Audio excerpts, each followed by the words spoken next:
وقتی تو را بار اول به دست گرفتم پالیسی بی تجربه بودم. چطور استفاده بردنت را نمیدانستم.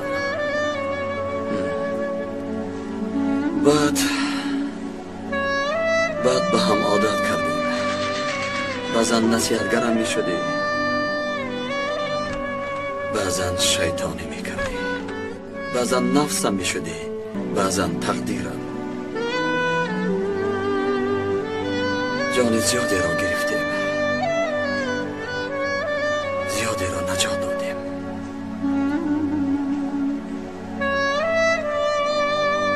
میدونم خطاگی زیادی کردم.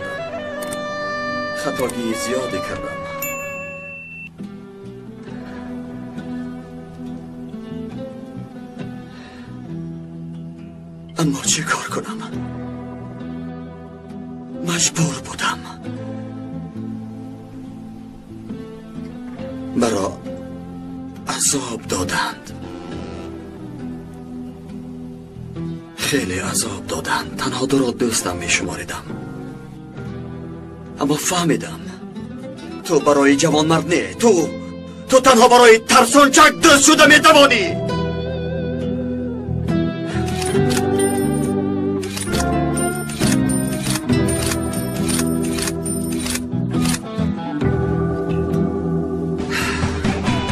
کاش چشم داشتی و میدیدی. برای انسان از این دیده سلاحی بزرگتری نیست.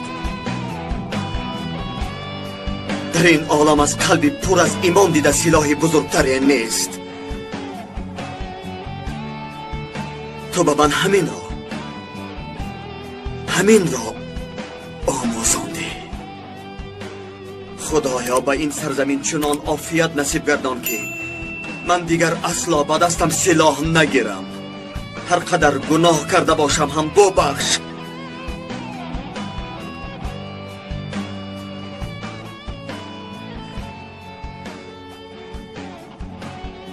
خدایا گناه های مرا ببخش.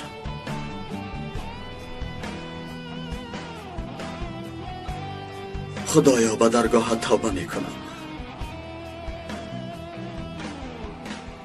به درگاه توبه می کنم.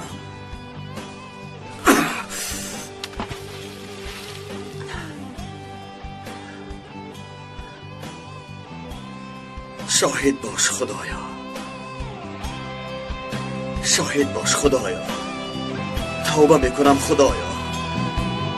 توبه مرا